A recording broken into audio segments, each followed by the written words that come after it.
คลิปนี้สำหรับใครที่กำลังเริ่มโพสต์ TikTok บ่หรือว่าโพสต์คอนเทนต์อีหยังต่างๆเนาะเกี่ยวกับTikTok เนาะมีแต่อยากให้ฮู้วิธีการโพสต์เนาะเพื่อว่าเราจะได้ยอดวิวยอดหยังเพิ่มเนาะในการก่อกระแสเดี๋ยวมาเบิ่งวิธีว่าการโพสต์นำกันที่ถูกวิธีนี่เฮ็ดจังไดเนาะก่อนอื่นเข้ามาที่ TikTok ของเราเลยเนาะโอเคเข้ามาหน้า TikTok ปึ๊บหลังจากนั้นเนาะเราก็สามารถที่จะมากดอยู่ที่ปกติแล้วเราจะกดอยู่บวกนี่เนาะแม่นเพื่อเราจะโพสต์คลิปเนาะเพื่อเราจะโพสต์คลิปอีหยังต่างๆเนาะเลือกวินาทีเลือกหยังเลือกรูปบ่เนาะแล้วแม่นตัวนี้ แต่ว่าบัดนี้เขาต้องการที่จะโพสต์แบบก่อกระแสเนาะตัวนี้ก็ต้องเป็นเข้ามาที่อยู่บนบ้านของเขานี่เนาะบ้านของเขาเพื่อก่อกระแสอยู่นี่เนาะคลิกใส่บนเวนขยายนี่เนาะแล้วเลือกว่าเทรนด์วันนี้สำคัญที่สุดเลยเป็นบนนี่เนาะบนแฮชแท็กบนนี้ปุ๊บเขากดใส่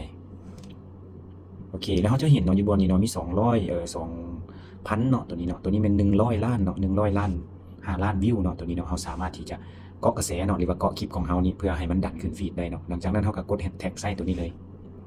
หลังจากนั้นเขาก็สามารถถ่ายคลิปได้เนาะหรือว่าเขาอยากจะอัปโหลดรูปของเขาก็ได้ในการ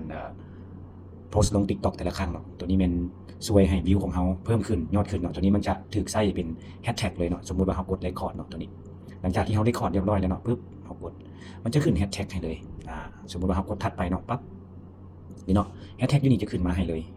ตัวนี้เลยเนาะมันจะเป็นตัวเกาะกระแสเฮ็ดให้คลิปของเขาดันขึ้นอย่างได้